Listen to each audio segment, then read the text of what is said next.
নমস্কার, বাংলা সেরা গল্পে সবাইকে জানাই স্বাগত।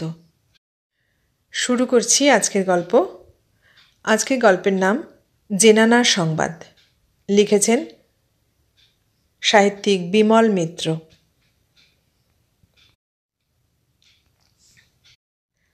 বিলাসপুরের ডিএলএস অফিসের ক্লার্ক কৃষ্ণমূর্তি মারা গেল যত হঠাৎ, তত হঠাৎ কিন্তু মৃত্যুর প্রসঙ্গ চাপা পড়ল না। কৃষ্ণমূর্তি যতখানি ছিল বাঙালি বিদ্বেষী, ঠিক ততখানি ছিল মাদ্রাজি বিদ্বেষী। অর্থাৎ কৃষ্ণমূর্তির বউ ছিল বাঙালি মেয়ে। কথা উঠল, দায়িত্বটা নেবে কে? এমন ক্ষেত্রে না বেঙ্গলি অ্যাসোসিয়েশন না সাউথ ইন্ডিয়ান অ্যাসোসিয়েশন কারোরই মাথা ব্যথা হবার কথা নয়, কারণ কৃষ্ণমূর্তি না বাঙালি না মাদ্রাজি। তার ৮-১০টা নাবালক ছেলে মেয়ে আর বিধবা বাঙালি বইয়ের ভারটা নেবে কে তাহলে? প্রভিডেন্ট ফান্ডের কয়েকশো টাকা ছাড়া বেচারার নির্ভর করার আর কিছু নেই। বিগত প্রাণ কৃষ্ণমূর্তি আর তার বিগত স্ত্রী পরিবারের প্রসঙ্গটা ঘটনাক্রমে রটনায় পর্যবসিত হল। রেলওয়ে ইনস্টিটিউটের করিডোরে বসে অফিসারদের মধ্যে তাই নিয়ে আলোচনা হচ্ছিল। আজাইব সিং বললেন, বাঙালি মেয়েরা কিন্তু স্ত্রী হিসাবে আইডিয়াল। টিআই বুড়ো অ্যান্টনি বললে, আমি তাহলে সত্যি কথাই বলি, তেমন বাঙালি মেয়ে যদি পেতাম তাহলে আমাকে আর আজীবন ব্যাচেলর থাকতে হতো না। মুদেলিয়ার স্টেশন মাস্টার বললেন, কিন্তু যাই বলো, বাঙালি মেয়েরা বড় ঘর কোনো, ওই স্বামীটি আর নিজের সংসারটি কেবল চেনে তারা। সোনপার সাহেব সিদ্ধি প্রথম পক্ষের স্ত্রী ছিল বাঙালি, গান জানত, শান্তিনিকেতনে পড়া। বললেন, আপনার কথায় আমার আপত্তি আছে মুদেলিয়ার গাড়ু। ক্যালিফোর্নিয়ার কোনো অজপাড়া গাঁয়েও যদি কোনো ভারতীয় মহিলাকে দেখতে পান, জানবেন সে বাঙালি মেয়ে। মুঙ্গেলিয়ার দম্বার পত্র নন। দুপাশে মাথা হেলাতে লাগলেন। বললেন, তাহলে বলুন না কেন, মহেঞ্জোদারোতে যে নাচওয়ালির কঙ্কাল পাওয়া গেছে সেও বাঙালি মেয়ের কঙ্কাল। পাশের হলে বিলিয়ার্ড খেলার গোলমাল শোনা যায়, আর করিডোরের খোলা জানলা দিয়ে বাইরে নজরে পড়ে ইনস্টিটিউটের বিরাট লন। অন্ধকার হয়ে এসেছে অনেকক্ষণ। তীব্র আলো জ্বালিয়ে লনের ওপর দুদলের ব্যাডমিন্টন খেলা চলছে, আর দিল্লি স্টেশনের উর্দু ঠুংরি গান চলছে রেডিওতে। এতক্ষণে বোধহয় ওয়ান ডাউন এলো, আজ বুঝি বম্বে মেল লেট। পিচের রাস্তার ওপর দিয়ে টিমটিমে ল্যাম্প জেলে সার সার টাঙাগুলো শনিচরি বাজারের দিকে ছুটে চলেছে। সোনপার সাহেব বললেন, আপনি কিছু বলছেন না মেটা সাহেব? গুরুবচন মেটা এতক্ষণ চুপ করে বসেছিলেন। এখানকার PWI রেললাইনের তদারক করা তার কাজ। আজীবন ব্যাচেলার। শিয়ালকোটের কোন গ্রাম থেকে কবে সিপিতে এসে বসবাস করতে শুরু করেছেন কেউ জানে না। তবু রসিক পুরুষ হিসেবে বন্ধুমহলে তার সুখ্যাতি আছে। স্টেশন মাস্টার মুদেলিয়ার বললেন, আপনি কিছু মতামত দিন মেটা সাহেব। জুন মাসের মাঝামাঝি। এবার এখনও মনসুন আরম্ভ হলো না। গুরুবচন মেটা আকাশের দিকে চেয়ে সকলের গল্প শুনছিলেন। বললেন, আমি ব্যাচেলার মানুষ, তরুণী মেয়েদের সম্বন্ধে আমার কোনো অভিজ্ঞতা থাকা অপরাধ।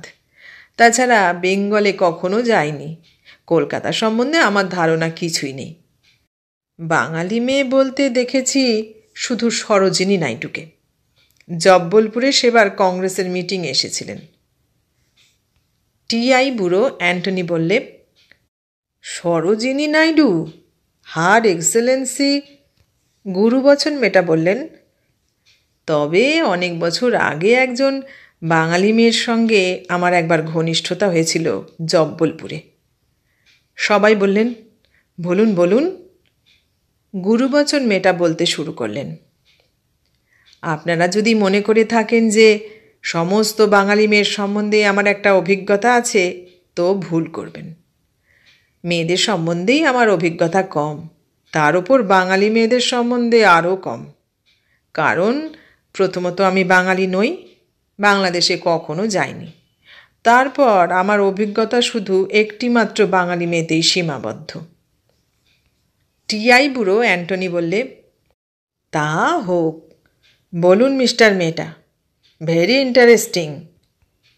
মেটা বললেন, আমার মতে আপনাদের কথা যদি সত্যি হয় যে সব প্রদেশবাসীরাই বাঙালি মেয়েদের বউ করে পেতে চায়, তো তার প্রধান কারণ হলো বাঙালি মেয়েদের রান্না। অমন সুস্বাদু রান্না করতে আর কোনো জাতের মেয়েরা পারে না। So very interesting. তারপর বুড়ো অ্যান্টনি বললে, তবে একটা কন্ডিশন, গল্পটা আমি যেখানে শেষ করব তারপরে আমাকে আর কেউ কোনো প্রশ্ন করতে পারবেন না। আপনারা জানেন বোধহয় যে গল্প যেখানে শেষ হয়, জীবন সেখানে শেষ হয় না।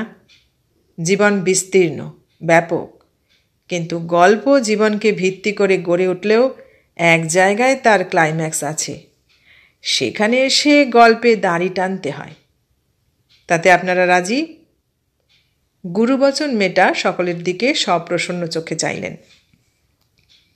সোনপার সাহেব সকলের দিকে চেয়ে বললেন, রাজি আমরা, আপনি বলুন।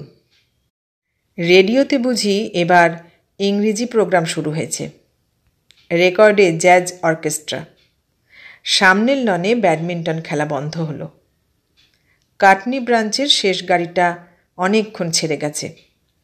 এতক্ষণে সেখানা বোধ হয় পেন্ড্রা রোডের পথে অমরকণ্টকের রেঞ্জের গা দিয়ে ট্যানেল পার হচ্ছে। পূর্ব দিকে প্ল্যাটফর্মের ওপর গোশ রুটি আর চায় গরমের হল্লা নেই। প্ল্যাটফর্মের তালগাছ প্রমাণ লাইট পোস্টার আগা পাঁচতলা শুধু পোকায় পোকা। গুরুবচন মেটা বলতে আরম্ভ করলেন, আজ থেকে 25 বছর আগের ঘটনা। আমি তখন থাকি আমাদের জব্বলপুরের বাড়িতে। আমার বড় বোনের তখন বিয়ে হয়ে গেছে, সে সবে লায়ালপুরে চলে গেছে। আমি থাকি সারা বাড়িটাতে একলা। মাঝে মাঝে বাবার দালালি ব্যবসাটা নিয়ে বাইরে ঘুরতে হয়, কখনো নাইনপুর, গন্ডিয়া, ছিন্দোয়ারা আর বালাঘাট, ন্যারো গেজের সমস্ত সেকশনগুলো। আবার কখনো ভুসাওয়াল, ইজ্গতপুর, বিনা, এলাহাবাদ।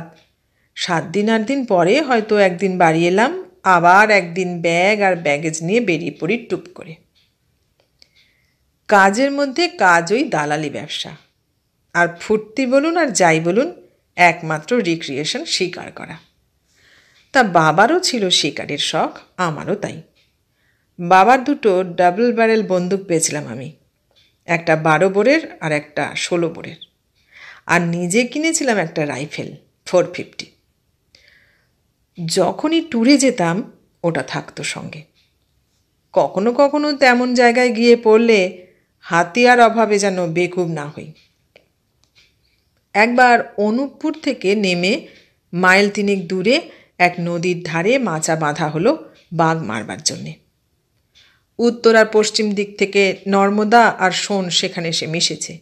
জায়গাটা বাঘ শিকারের পক্ষে আইডিয়াল। বিকেলবেলা উঠলাম গিয়ে মাচার ওপর আমি। পেন্ড্রা রোডের ঠাকুর সাহেবের ছেলে নর্মদা প্রসাদ, সেও ভালো শিকারী। আর আমাদের কিলটা রাখা হলো ঠিক, কিন্তু যাগ্গে, আমার গল্পে ও সব অবান্তর প্রসঙ্গ। আমার এই গল্প তো শিকার কাহিনী নয়, এ গল্প মেয়ে মানুষ নিয়ে। সুতরাং সেই প্রসঙ্গেই ফিরে আসি। আপনারা হাওবাগ স্টেশন দেখেছেন? স্টেশনে নেমে সোজা পূব দিকে যে রাস্তাটা চলে গেছে, ডাইনে বাঁয়ে ছোট বড় অনেক রাস্তাই গেছে, কিন্তু যে রাস্তাটা বিএনআরের মস্ত প্রকাণ্ড মাঠটা ঘুরে বেঁকে সোজা গেছে দক্ষিণমুখ, আমি সেই রাস্তাটার কথা বলছি।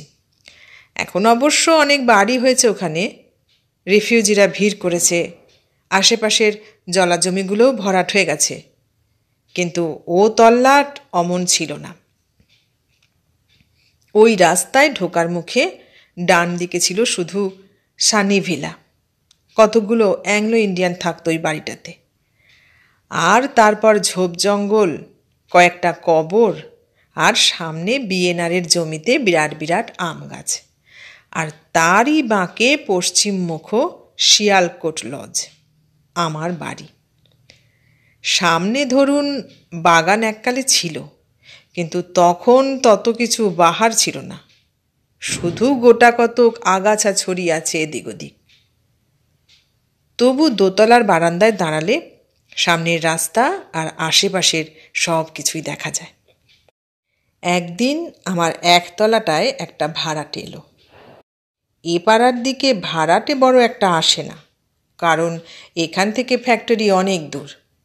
তারপর জিআইপি স্টেশন থেকে এখানে আসতে হলে রিক্সা করতে হবে, বাজারহাট সব দূর। বিশেষ করে ফ্যামিলি নিয়ে বাস করতে গেলে তখনকার দিনে আরও অসুবিধে। কিন্তু তবু একটা ফ্যামিলি এলো, বাঙালি ফ্যামিলি। 20 টাকা ভাড়া, 1 মাসের ভাড়া অ্যাডভান্সও দিয়ে দিল। রসিদটার নিচে সই দিয়েছে মিসেস স্বামীনাথন নিজে। আজাইব সিং বললেন, স্বামীনাথন? বাঙালি সারনেম তো অমন শুনিনি কখনো ব্রাদার। সোনপার সাহেব বললেন, হয় হয়, মেয়েটা ইজ রাইট। আমার ফার্স্ট ওয়াইফের কাছে শুনেছি বাঙালি জাতটা যেমন পেকিউলিয়ার, ওদের সারনেমগুলোও তেমনি পেকিউলিয়ার। আমি জানি, আমার ওয়াইফের একজন কাজিন ছিল, তার সারনেম গোস। মুদেলিয়ার স্টেশন মাস্টার বললেন, তা কেন? স্বামীনাথন কখনো কোনো বাঙালি সারনেম তো হতে পারে না, ওটা আমাদেরই একচেটে। সোনপার বাধা দিতে যাচ্ছিলেন। টিআই বুড়ো অ্যান্টনি বললে, ওটা একটা মাইনর পয়েন্ট। আপনার সেই বেঙ্গলি গার্লের গল্পটা বলুন মিস্টার মেটা। গুরুবচন মেটা বললেন, সেই বেঙ্গলি গার্লের গল্পই তো বলছি। স্বামীনাথন হলো তার হাজব্যান্ডের সারনেম। মিসেস স্বামীনাথন একজন বাঙালি মেয়ে, বিয়ে করেছিল হ্যারি স্বামীনাথনকে, ম্যাড্রাসি ইন্ডিয়ান খ্রিস্টিয়ান। টিআই বুড়ো অ্যান্টনি বললে, সো ভেরি ইন্টারেস্টিং। আমাদের ডিএলএস অফিসের ক্লার্ক কৃষ্ণমূর্তির মতো।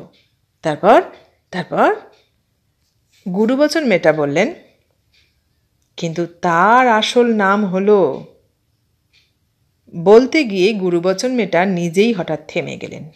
বললেন, আসল নামটা আপনাদের আগে বলে দিয়ে আর একটু হলে ভুল করছিলাম, কারণ আসল নামটা কি আমারই জানবার কথা। একদিন কি দুদিন মাত্র দেখেছি ওদের, তাও 2-1 সেকেন্ডের জন্যে। সুতরাং নাম জানা দূরে থাক, চেহারাটাও ভালো করে দেখা হয়নি। আর আমি বাড়িতেই বা থাকি কতক্ষণ? মাসের মধ্যে যে 10-12 দিন বাড়ি থাকি, তাও ওই শিকার নিয়ে কাটে।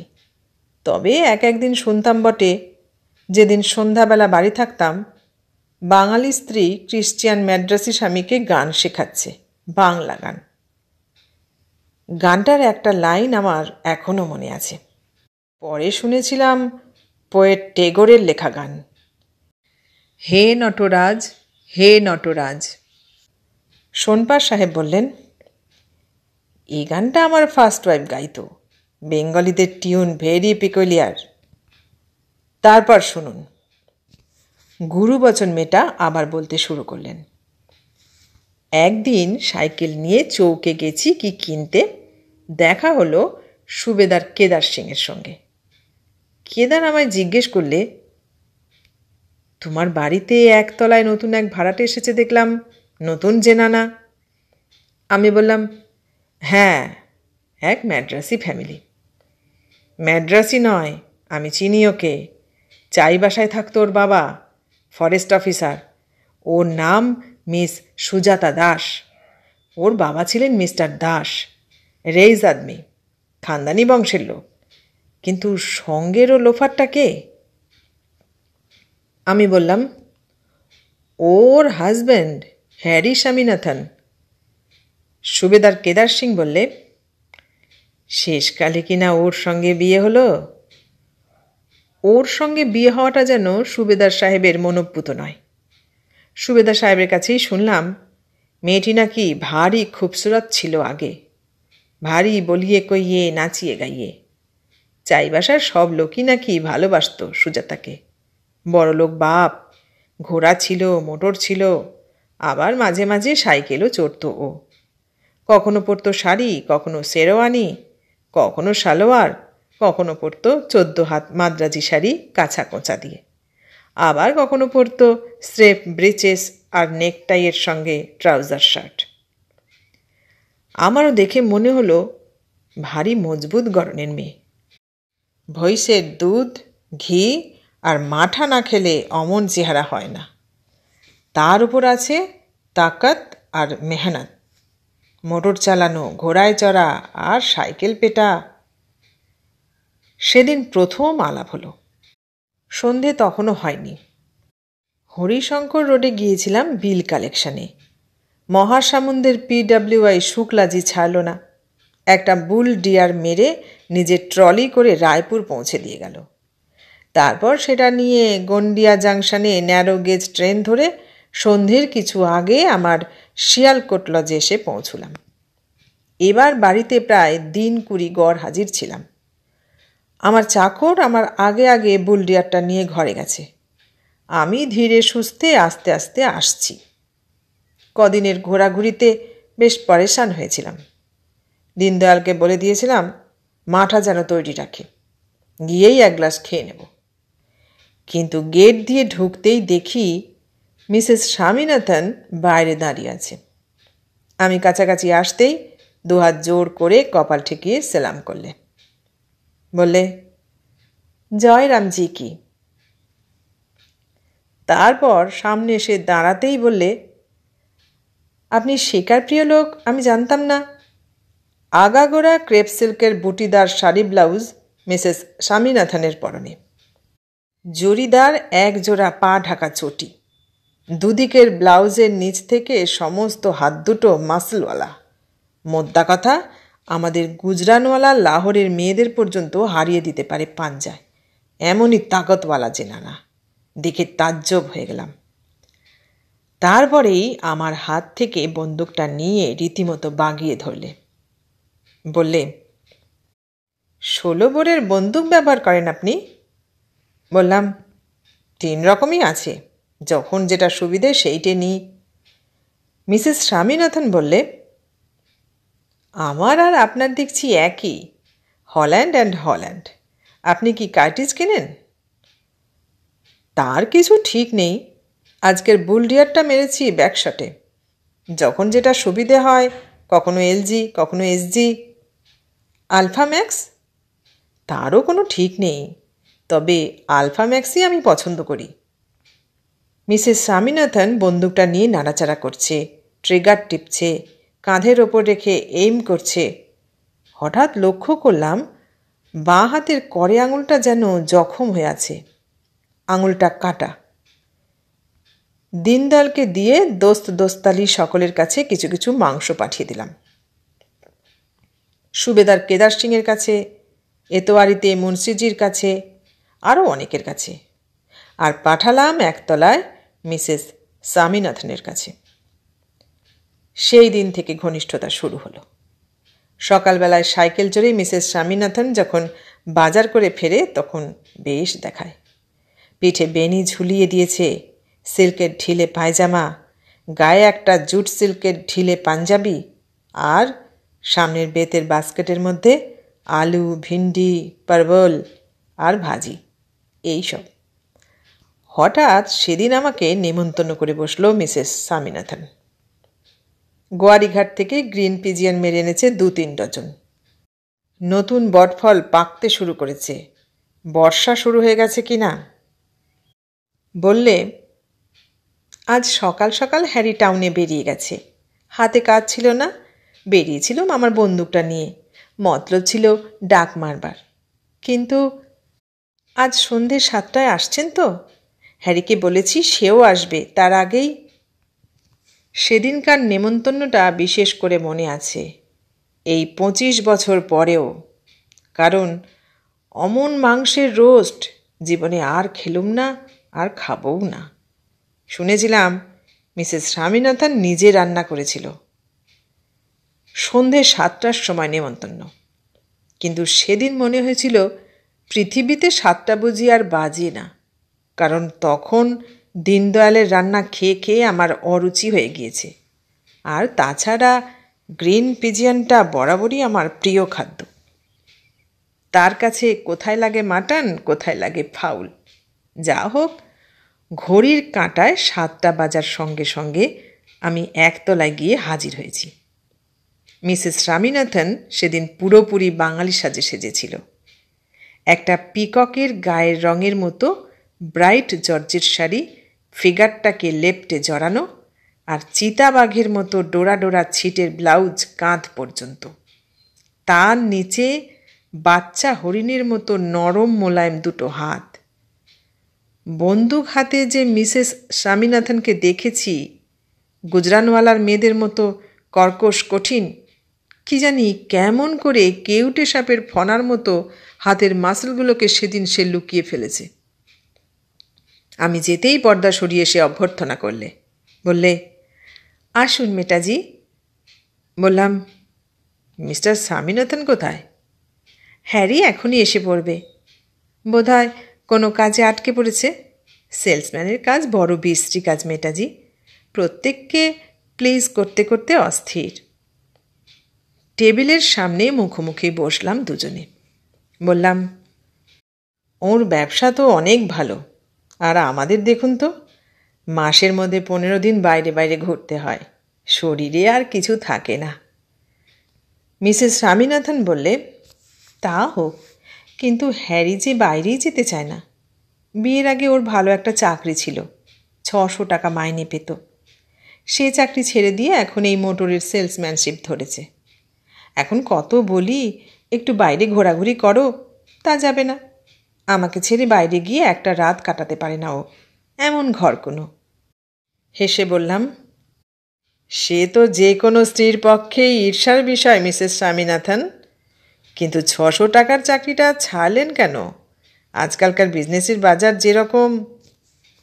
না ছেড়ে যে উপায় ছিল না মেটাজি, তখন এমন ব্যাপার হয়ে পড়েছিল, চাকরি তো চাকরি, হ্যারির জীবন নিয়ে টানাটানি। আমার রীতিমতো ভয় হয়ে গিয়েছিল। কেন? হয়তো আত্মহত্যা করে বসত, বলা তো যায় না। কেন? আত্মহত্যা করবার কি হয়েছিল? মিসেস স্বামীনাথন বললে, হ্যারির পাগলামির কথা তো সব জানেন না। পুরুষ মানুষ যে অমন সেন্টিমেন্টাল হতে পারে তা হ্যারির সঙ্গে মেশবার আগে পর্যন্ত আমি জানতাম না। জানেন, 3বারও সুইসাইড করতে গিয়েছিল। কেন? আশ্চর্য হয়ে গিয়েছিলাম আমি। আমার সঙ্গে বিয়ে হবে না বলে? হাসতে হাসতে মিসেস স্বামীনাথন বললে। তারপর বললে, আমরা হলাম গোঁড়া হিন্দু বাঙালি। বাবা সাহেবিখানা খেলেও হিন্দুয়ানি আমাদের বংশের রক্তের মধ্যে শেকড় বসিয়েছে। আর তাছাড়া তখন আমার হাতে চা খেতে বিসিএস থেকে শুরু করে আইসিএস পর্যন্ত 5-6 জন ক্যান্ডিডেট 30-40-50 মাইল দূর থেকে মোটর ড্রাইভ করে রোজ সন্ধে আমাদের বাড়ি আসছে। আর হ্যারি ভারি তো 600 টাকা মাইনের মার্কেন্টাইল ফার্মের অ্যাকাউন্টেন্ট। আমাকে কিনা বিয়ে করবার তার স্বাদ। সেন্টিমেন্টাল না তো কি বলবো ওকে বলুন। বেশ আগ্রহ হচ্ছিল গল্প শুনতে। মিসেস স্বামীনাথনের গল্প বলবার সময় ঠোঁটের যে অপূর্ব ভঙ্গি হচ্ছিল, তাতে সেন্টিমেন্টাল হ্যারি কেন, যে কোনো পুরুষের আত্মহত্যার ইচ্ছে হওয়াটা অস্বাভাবিক নয়। বললাম, তারপর? খিলখিল করে হেসে উঠল বাঙালি মেয়ে মিসেস স্বামীনাথন। বললে, তারপর তো দেখছিনি এখন মিসেস স্বামীনাথন হয়েছি।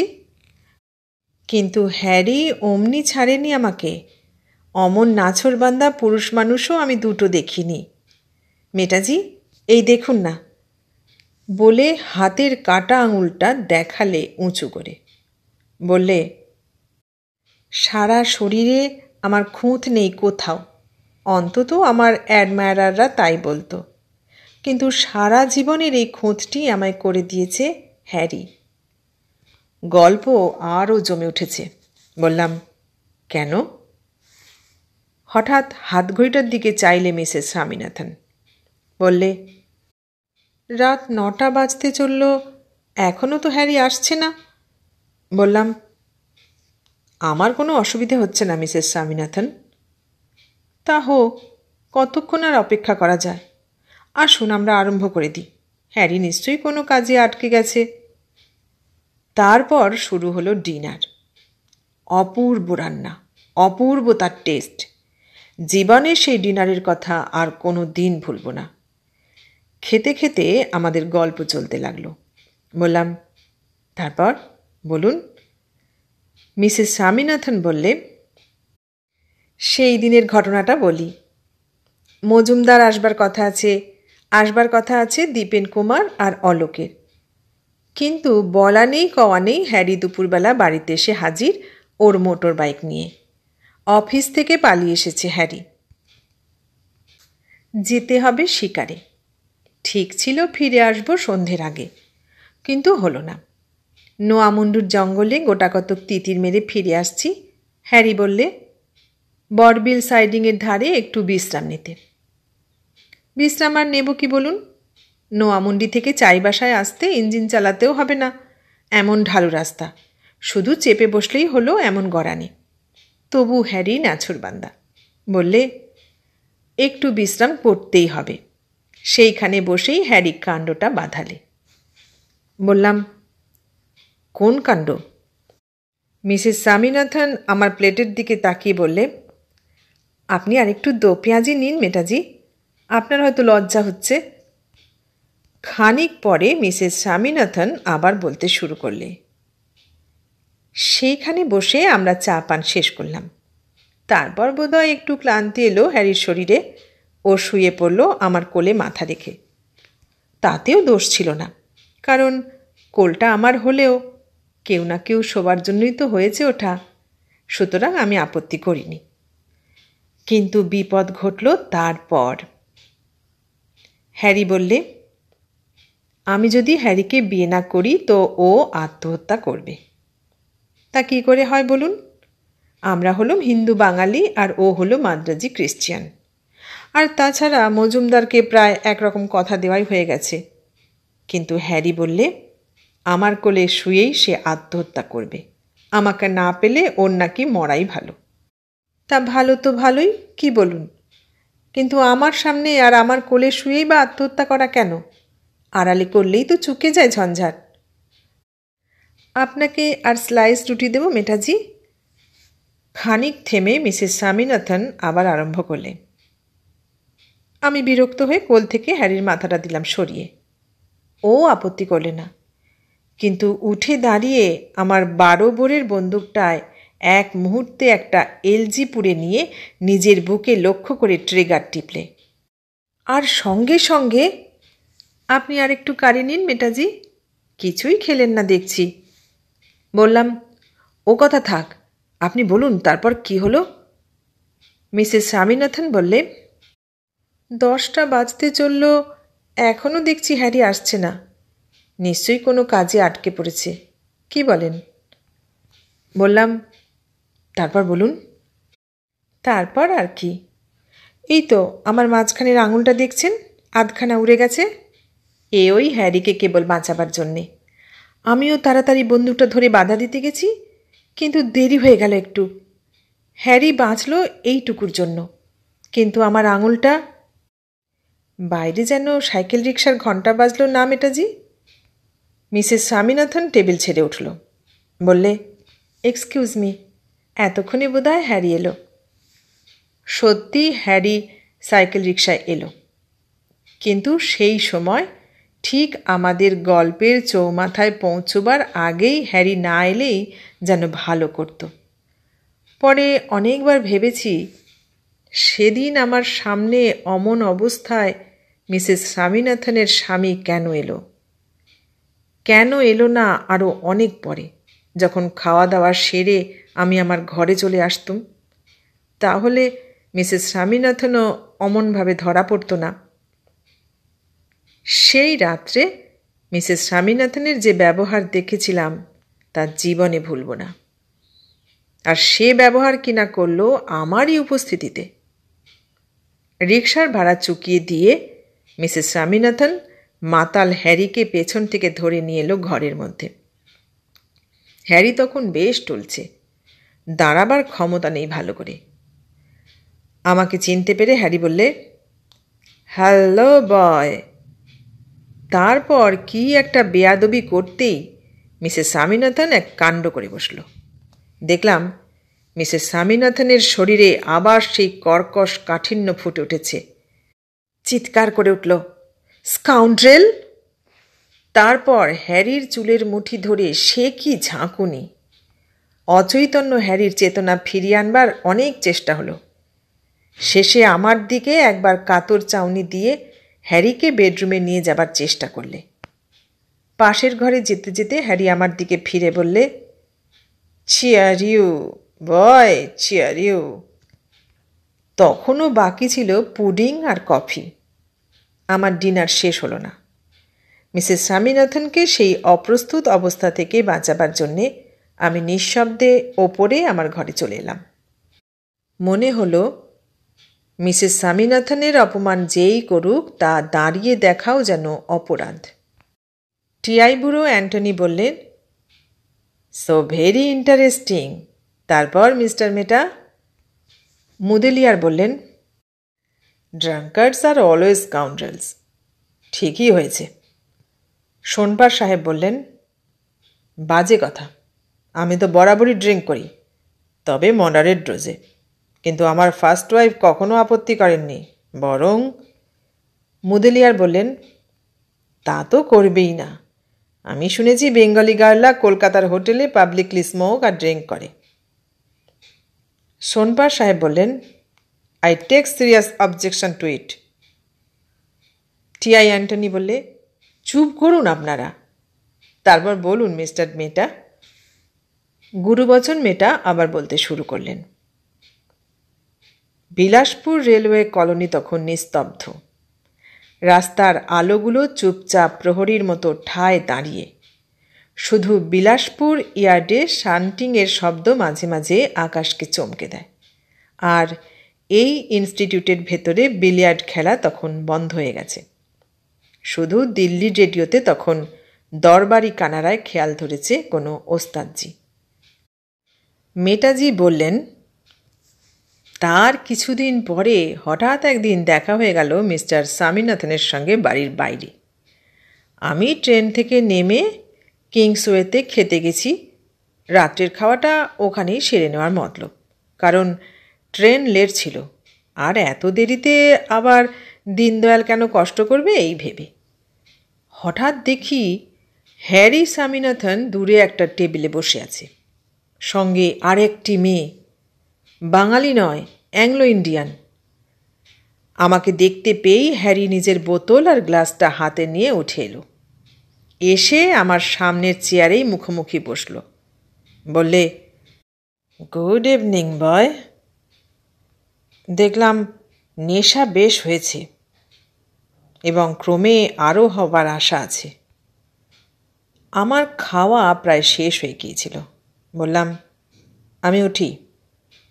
সে কি, একটু খাবেন না? আমার আপত্তিতে হ্যারি আর বেশি পিড়াপিড়ি করল না। বললে, ভালো কথা, একটা কথা আপনাকে প্রায় জিজ্ঞেস করব ভাবি। কী কথা? এই যে রাত্রে বাড়িতে ফিরে সুজাতার সঙ্গে আমি প্রায় ঝগড়া করি, আপনি টের পান? কি যে ওর স্বভাব মশাই! সকলে সব জিনিসে রস পায় না, তা না পাক। ধরুন আমার মদ খেতে ভালো লাগে, সুজাতার ভালো লাগে না। তোমার ভালো লাগে না, তুমি খেও না, কিন্তু আমি যদি খাই তুমি বাধা দেবার কে? ঠিক কিনা বলুন? এই নিয়ে রাত্রে মশাই রোজ আমাদের ঝগড়া হয়। বললাম, এবার তাহলে উঠি। কিন্তু আপনি উত্তর দিলেন না তো। কিসের উত্তর? এই আপনি টের পান কি না? কেন বলুন তো? আমি পেলেই বা? সেই কথাটা সুজাতাকে একবার বোঝান দেখি।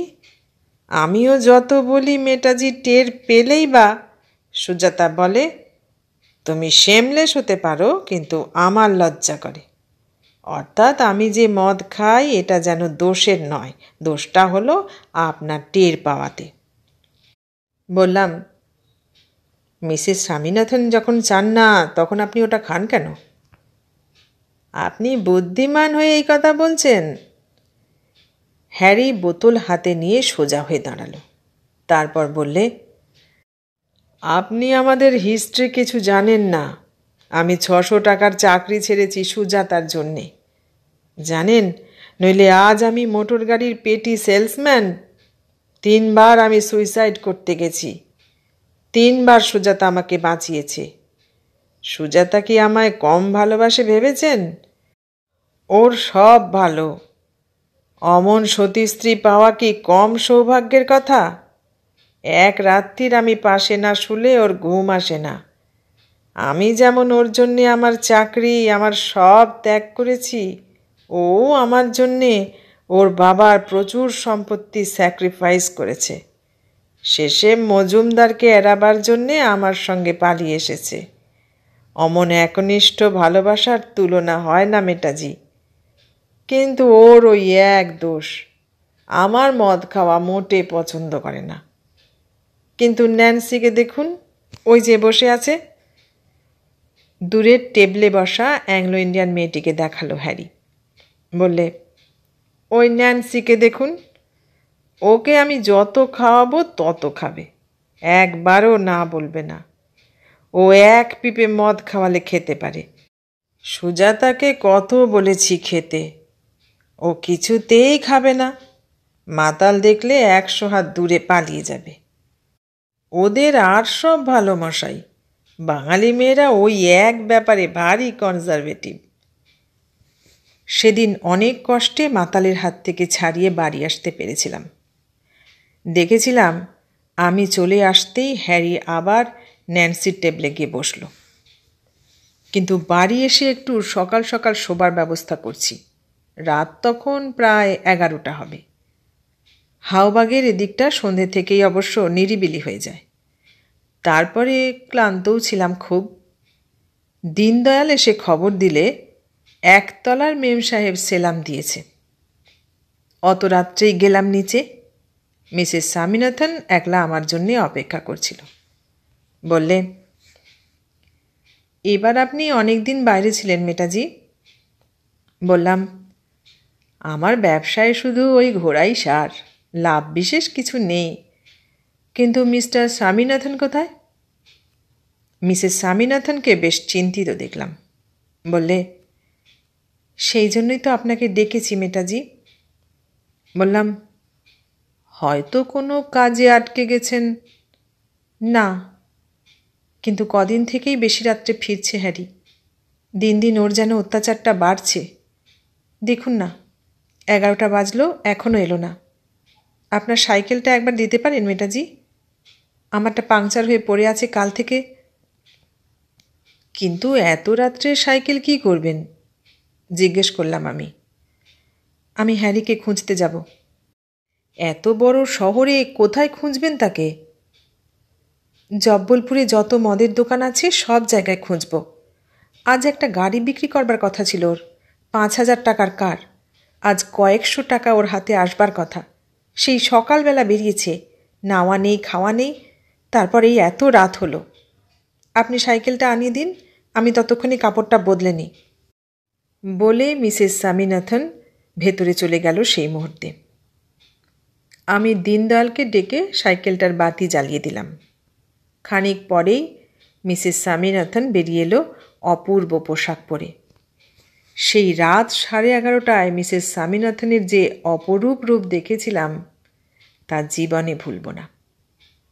সালোয়ার আর শেরওয়ানি পরা পাঞ্জাবি মেয়ে হাজার হাজার দেখেছি, কিন্তু বাঙালি মেয়ে মিসেস স্বামীনাথনের সেই পোশাকে আমার ব্যাচেলার মন সেই রাত্রে যে মোহ বিস্তার করেছিল তা অসহ্য। অত রাত্রে ওই জ্বালাধরা পোশাক পরে মাতাল স্বামীকে মদের দোকানে দোকানে ঘুরে খুঁজে বেড়ানো বড় রোমান্টিক মনে হয়েছিল আমার সেই তরুণ বয়সে। মিসেস স্বামীনাথন সাইকেলটা আমার হাত থেকে নিয়ে বললে, জেন্টস সাইকেল বলেই এই পোশাকটা পরলাম, এতে কোনো উদ্দেশ্য কিন্তু নেই আমার মেটাজি। আমি একবার বললাম, এত রাত্রে আর নাইবা বেরুলেন মিসেস স্বামীনাথন? ভয়ের কথা বলছেন?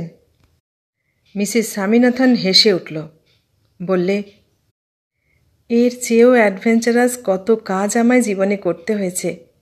আর তাছাড়া আপনি মেয়ে মানুষ হলে বুঝতেন মেটাজি। হাজব্যান্ড যদি মনের মতো না হয়, তার চেয়ে বড় অশান্তি মেয়েদের জীবনে আর কিছু নেই। তারপর সাইকেলের প্যাডেলে একটা পা রেখে বললে, এছাড়াও আপনার 3 মাসের বাড়ি ভাড়া বাকি পড়ে আছে, টাকার অভাবেই দিতে পারা যায়নি। কথা ছিল এই টাকাটা পেয়ে ওটা মিটিয়ে দেব, কিন্তু আজ যদি সবটাই উড়িয়ে দেয়, কি সর্বনাশ হবে বলুন তো মেটাজি। হয়তো আমি গিয়ে পড়লে কিছু টাকা অন্তত বাঁচলেও বাঁচতে পারে। সাইকেলে উঠতে যাচ্ছিল মিসেস স্বামীনাথন। আমি বললাম, কিন্তু এমনও তো হতে পারে হ্যারি হয়তো মদের দোকানে নেই, অন্য কোথাও। কিংসওয়ে হোটেলে হ্যারি স্বামীনাথনকে যে অ্যাংলো ইন্ডিয়ান মেয়ে ন্যান্সির সঙ্গে মদ খেতে দেখেছি, সে কথাটা বলতে গিয়েও বলতে পারলাম না আমি। কিন্তু প্রখর বুদ্ধি মিসেস স্বামীনাথন আমার কথার তাৎপর্য ধরে ফেলেছে এক নিমেষে। কথাটা শুনে যেন হঠাৎ তার মুখ দিয়ে কোনো উত্তর বেরোল না, যেন নিজেকে তার পরাজিত মনে হলো, কিন্তু তা মুহূর্তের জন্যে। বললে, আপনি যা ভাবছেন তা হতে পারে না মেটাজি, হতে পারে না, কখনো হতে পারে না। ওই হ্যারি 3 বার সুইসাইড করতে গিয়েছিল আমার জন্যে। ও জানে আমি ওর জন্যে কী না স্যাক্রিফাইস করেছি। হ্যারি অমন আনফেথফুল হতে পারবে না। এখনও যে রাত্রে আমি পাশে না শুলে ওর ঘুম আসে না। কিন্তু কথাটা বলে কিন্তু তখনও খানিক চুপ করে দাঁড়িয়ে রইল মিসেস স্বামীনাথন। মনে হলো যেন হঠাৎ এক বিদ্যুৎ ঘোষিত মৌসুমি ঝড় তার মনের আকাশে বইতে শুরু করেছে। তারপর কেউটে সাপের মতো ফণাটা হঠাৎ বিস্তার করে বললে, আপনি ঠিক বলেছেন, সত্যিই তো কিছুই অসম্ভব নয়। সাইকেলটা একবার ধরুন তো মেটাজি। মিসেস স্বামীনাথন হঠাৎ নিজের ঘর থেকে 12 বোরের বন্দুকটা বার করে নিয়ে এলো। আমি তখন বিস্ময়ে হতবাক হয়ে গেছি। বন্দুকটা কাঁধে ঝুলিয়ে দিয়েছে মিসেস স্বামীনাথন শরীরের বাঁ দিকে। সেই অবস্থায় সাইকেলটা আমার হাত থেকে নিয়ে বললে, আমাকে একটা এলজি ধার দিতে পারেন মেটাজি? কেন, এলজি কি করবেন? আগে দিন, তারপরে বলবো। একটু শিগগির করুন মেটাজি। দীনদয়ালকে বলে আমার বাক্স থেকে একটা এলজি কার্টিজ আনিয়ে দিলাম মিসেস স্বামীনাথনের হাতে। এবার বলুন, এলজি কি করবেন? আবার জিজ্ঞেস করলাম আমি। মিসেস স্বামীনাথন বললে, হ্যারির জন্যে আমারও সারাদিন কিছু খাওয়া হয়নি, কিন্তু গড ফরবিড আপনার কথা যদি সত্যি হয় মেটাজি, তখন আমি কি করব? হ্যারিকে গুলি করা ছাড়া আমার কি উপায় আছে বলুন? ওর মদ খাওয়া আমি তবু টলারেট করেছি, কিন্তু মেয়ে মানুষ জড়িত থাকলে আমি ওকে ক্ষমা করব কি করে? ওকে আমি খুন করব, এই আপনাকে বলে রাখছি। ওর সঙ্গে যদি মেয়ে মানুষ থাকে তো ওকে আমি খুন করব। হাতিয়ার সঙ্গে রাখলুম, যাতে দেরি না হয়। তারপর একটা কথাও না বলে সাইকেলে উঠে মিসেস স্বামীনাথন অন্ধকারে অন্তর্হিত হল। বুড়ো টিআই অ্যান্টনি বললে, স্প্লেন্ডিড মিস্টার মেটা, স্প্লেন্ডিড। তারপর? মুদেলিয়ার স্টেশন মাস্টার বললেন, আমার ছোট ছেলের পড়ার বইতে পড়ছিলাম, truth is stranger than fiction. কথাটা নেহাত মিথ্যে নয় তাহলে। সোনপার সাহেব বললেন, জীবন সম্বন্ধে আর কতটুকু অভিজ্ঞতা আপনার মুদেলিয়ার গারু? 14 বছর বয়সে রেলে ঢুকেছেন, খেয়েছেন চারুপানি, আর ঘষতে ঘষতে আজ বিলাসপুরের স্টেশন মাস্টার। ভাবছেন চরম স্যালভেশন পেয়ে গেছেন, কিন্তু জীবনের জানলেন কি? একটু মদও খেলেন না, একদিন অফিস কামাইও করলেন না, কখনো বেনিয়মও করলেন না জীবনে।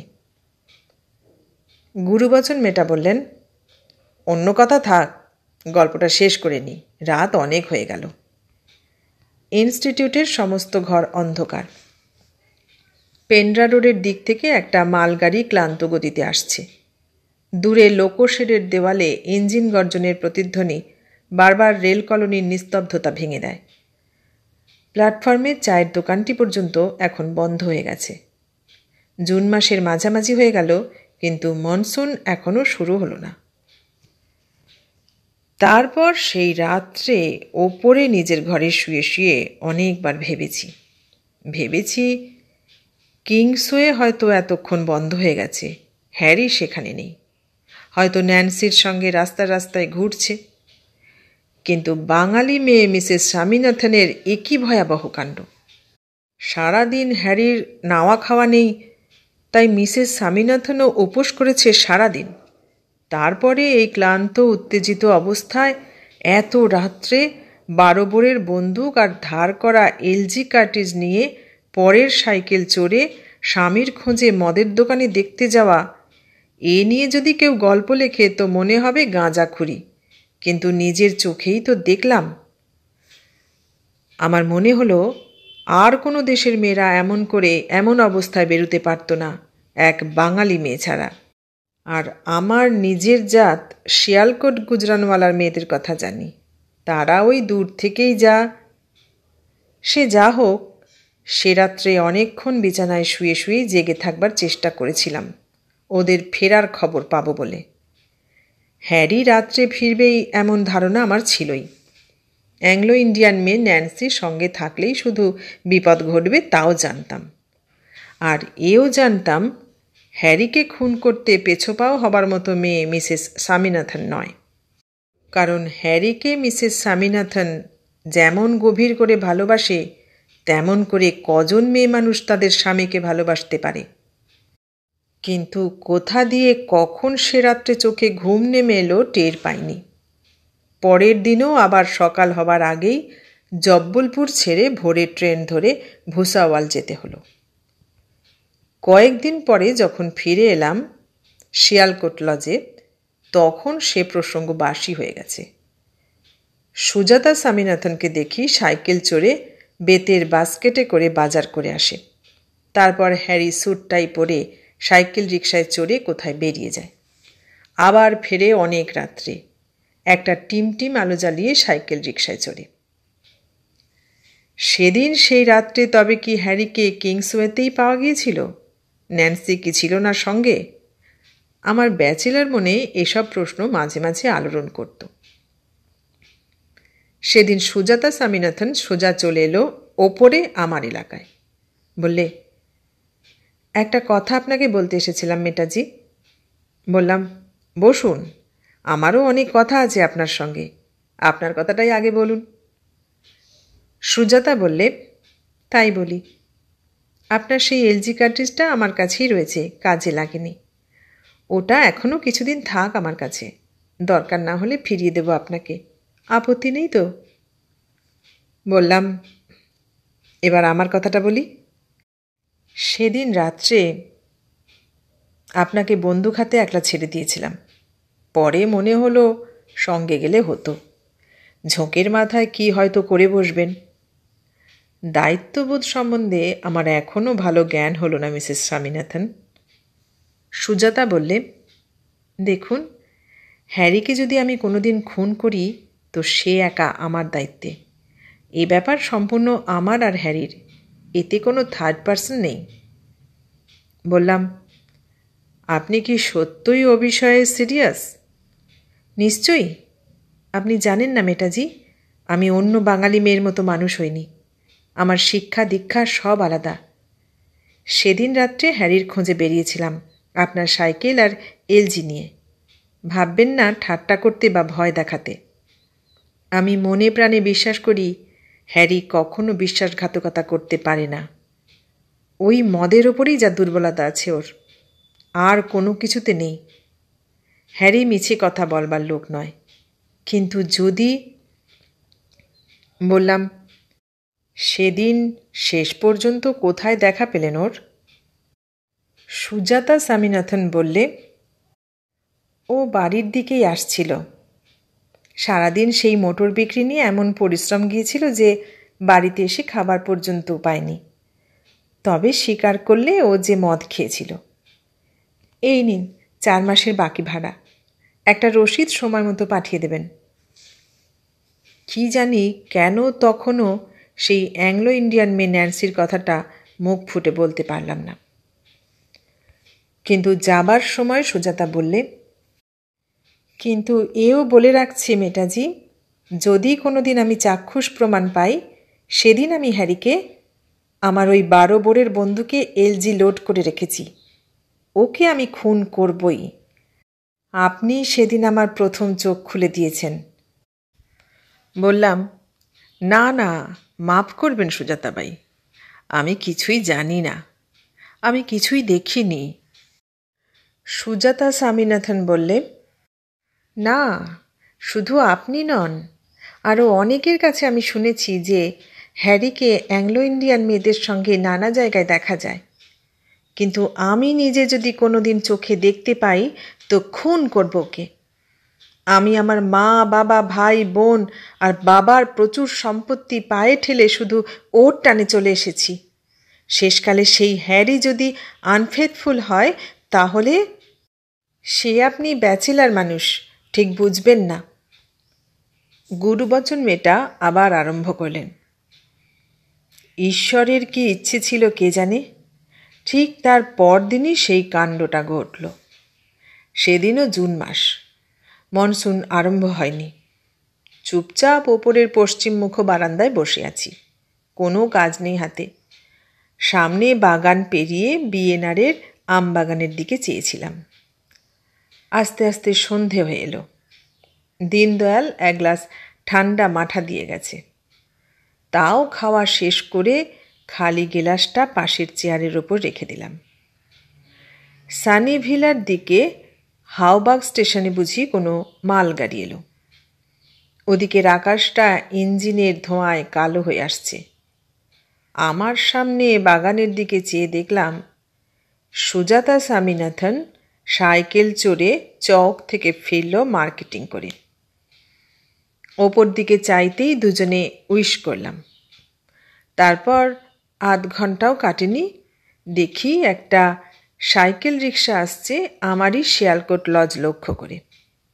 দূরে থাকতে দেখতে পাওয়া যায়নি। গেটের মধ্যে সাইকেল রিক্সাটা ঢুকতেই নজরে পড়ল হ্যারি একলা নয়, প্রচুর মদ খাওয়ার জন্যে নিজে একেবারে অর্ধ বেহুশ, আর সঙ্গে সেই ন্যান্সি, অ্যাংলো ইন্ডিয়ান মেয়ে। সেও প্রকৃতিস্থ বলে মনে হলো না। নিজের চোখে যেন বিশ্বাস হলো না। এখানে ন্যান্সিকে নিয়ে এলো কেন? তবে হয়তো ওর খেয়াল নেই দুজনে কিংসওয়ে থেকে বেরিয়ে কোথায় যেতে কোথায় চলে এসেছে, কিংবা হয়তো পুরনো রিক্সাওয়ালা রোজকার অভ্যাস মতো বাড়িতে নিয়ে চলে এসেছে। ওরা দুজনে জানে না কোথায় কোন বাড়িতে এসে ওদের নামিয়েছে রিক্সাওয়ালা। উত্তেজনায় সমস্ত নার্ভ আমার শিথিল হয়ে এলো। এখনই যে বিপদ ঘটবে তা ওরা কেউ জানে না। অথচ কালকেও আমার কাছে সুজাতা স্বামীনাথন যে প্রতিজ্ঞা করে গেছে, ও মেয়ে তো সে কথা ভুলবার নয়। মাথা থেকে পা পর্যন্ত আমার থরথর করে কাঁপতে লাগলো। মনে হলো এখনই একতলায় একটা প্রচণ্ড শব্দ হবে, আর তারপর দুটো না হোক একটা লাইফ সঙ্গে সঙ্গে শেষ হয়ে যাবে। ঠিক এম করে মারতে পারলে একটা টাইগারের লাইফের পক্ষেও একটা এলজি যথেষ্ট। কথাটা মনে পড়তেই আরও আতঙ্ক হলো আমার। ওটা তো আমার এলজি। যদি প্রমাণ হয় আমি সুজাতাকে ও এলজিটা দিয়েছি, তাহলে মার্ডার চার্জে তো আমিও পড়ব। হ্যারির বডি থেকে যদি এলজিটা বেরোয়, তারপর সুজাতা স্বামীনাথনের সঙ্গে ব্যাচেলার বাড়িওয়ালা গুরুবচন মেটার একটি কল্পিত সম্পর্ক খাড়া করে দিয়ে হ্যারি স্বামীনাথনকে খুনের অপরাধের আর ভাবতে পারলাম না। কান পেতে রইলাম উদ্গ্রীব হয়ে। নিচে ওদের তুমুল ঝগড়া চলেছে, মাঝে মাঝে সুজাতার গলা, তারপর হ্যারির। হ্যারি মদ খেলেও মনে হলো যেন সেন্স ঠিক আছে তার। এইবার বুঝি সুজাতা স্বামীনাথনের 12 বোরের বন্দুকটা প্রচণ্ড শব্দে ফেটে উঠবে। গুরুবচন মেয়েটা থামলেন। আজাইব সিং বললেন, থামলেন কেন মেটাজি? বুড়ো টিআই অ্যান্টনি বললে, শেষ হয়ে গেল নাকি? সোনপার সাহেব বললেন, বন্দুকের শব্দটা শেষ পর্যন্ত হলো কি না বলুন মেটাজি, আর দেরি করবেন না। মুদেলিয়ার বললেন, সুজাতা কি দুইজনকেই মারল না একজনকে মারল? সোনপার সাহেব বললেন, আপনার যেমন চারু পানি খাওয়া বুদ্ধি মুদেলি গারু, এলজি তো একটা শুনে আসছেন, দুজনকে মারবে কি করে? মুদেলিয়ার বললেন, তবে কি নিজেই আত্মহত্যা করলো নাকি সুজাতা? বড় সমস্যায় ফেলেছেন। গুরুবচন মেয়েটা মিটিমিটি হাসতে লাগলেন। বললেন, আপনারা এ কাহিনীর যত কিছু পরিণতি ভাবতে পারেন ভাবুন, কিন্তু আমার ধার কাছ দিয়েও ঘেঁষতে পারবেন না, এই আমি বলে দিলাম। টিআই বুড়ো অ্যান্টনি সামনে মুখ এগিয়ে নিয়ে এসে বললে, আর বাজে কথা বলবেন না স্যার, শেষটা বলে দিন দয়া করে। গুরুবচন মেয়েটা বললেন, আপনাদের আমি গোড়াতেই বলেছি যে গল্পটা যেখানে আমি শেষ করব তারপরে আমাকে কেউ কোনো প্রশ্ন করতে পারবেন না। আপনারা জানেন বোধহয় যে গল্প যেখানে শেষ হয় জীবন সেখানে শেষ হয় না। জীবন বিস্তীর্ণ ব্যাপক, কিন্তু গল্প জীবনকে ভিত্তি করে গড়ে উঠলেও এক জায়গায় তার ক্লাইম্যাক্স আছে, সেখানে এসে গল্পে দাড়ি টানতে হয়। আমার সেই শর্ততে আপনারা রাজি হয়েছিলেন, মনে আছে বোধহয়? যা হোক, এখনই শেষ অধ্যায়টা বলি। একটু থেমে মেটাজি বলতে লাগলেন, সেই রকম উদ্গ্রীব হয়ে বারান্দায় ছটফট করছি, কি হবে কি হবে। ভাগ্যিস দীনদয়াল বাড়ি ছিল না, চৌকে গিয়েছিল ভৈঁসের খড় কিনতে, নইলে সে অবস্থায় আমাকে দেখলে হয়তো পাগল ভাবত।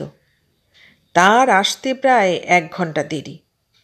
হঠাৎ মনে হলো নিচেকার গোলমাল যেন থেমে গেল। পাশের সিঁড়িতে কার পায়ের শব্দ শুনতে পেয়ে মুখ ফিরিয়ে যা দেখলাম তাতে অবাক হয়ে গেছি। আর কেউ নয়, মিসেস স্বামীনাথন দৌড়তে দৌড়তে ওপরে উঠছে।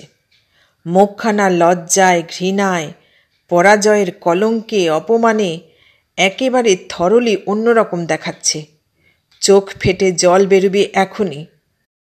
সুজাতা স্বামীনাথন আমাকে কথা বলবার অবসর দিলে না পর্যন্ত। ছুটে এসে আমার হাত ধরে এক হ্যাঁচকা টান দিয়ে বললে, দেখেছেন তো হ্যারির কাণ্ড? তারপর আমাকে টানতে টানতে বললে, কাম অন মেটাজি, কাম অন। আমি হতবাক হয়ে সুজাতা স্বামীনাথনের পেছনে চলতে লাগলাম। তারপর আমার শোবার ঘরে আমাকে ঢুকিয়ে দিয়ে বললে, মেটাজি, I must be unfaithful, I must be unfaithful, আমি এর প্রতিশোধ নেব। বলে এক মুহূর্তে ঘরের একমাত্র দরজাটা বন্ধ করে সজোরে খিল লাগিয়ে দিলে।